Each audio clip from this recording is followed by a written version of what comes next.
परस्पर सहायता और सद्भाव से सबका भला होता है। परोपकार एक महान गुण है जो मित्रता, शांति, विश्वास जैसे भाव उपजाता है। इस पाठ में जाने की निस्वार्थ भाव से किया गया काम कभी निष्फल नहीं होता। नमस्कार, मैं मिस कनकलता झा आज आप लोगों के लिए एक बहुत सुंदर और बेहतरीन कविता चींटी और कबूतर लेकर उपस्थित हुई हूँ।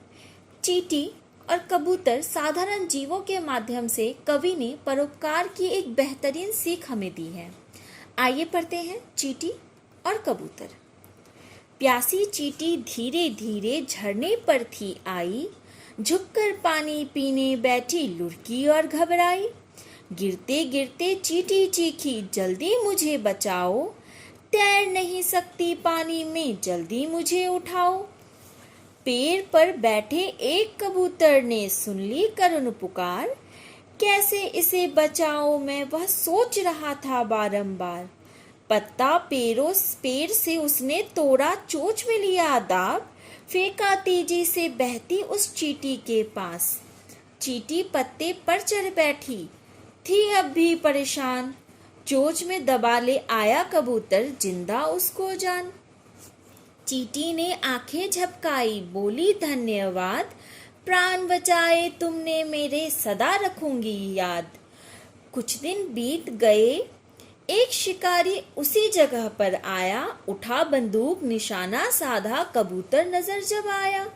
चींटी देख रही थी सब कुछ, ना थी वह घबराई, धीरे धीरे चलती चलती उसके पांव पर आई।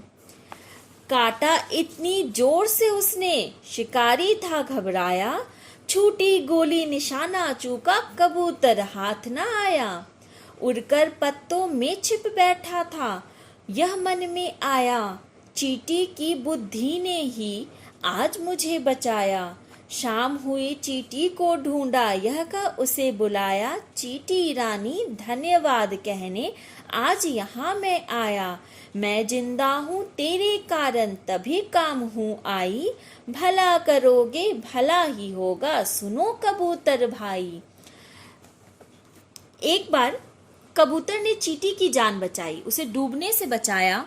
उसने परोपकार किया, निस्वार्थ भाव से बच्चों उसने परोपकार किया और उसका फल उसे भी निस्वार्थ भाव से मिला कि उसकी जान भी चींटी ने बचा दी। लोग सोचेंगे एक साधारण सी चींटी कैसे हमारी जान बचा सकती है, कैसे वो हमारी रक्षा कर सकती है, लेकिन देखो चींटी ने रक्षा की। बच्चों आप जब किसी की मदद करते हो, किसी का उपकार करते हो, बदले में आपको भी उसी क्षण उसी पल उपकार मिले या कोई आपकी मदद करे ऐसा आवश्यक नहीं है।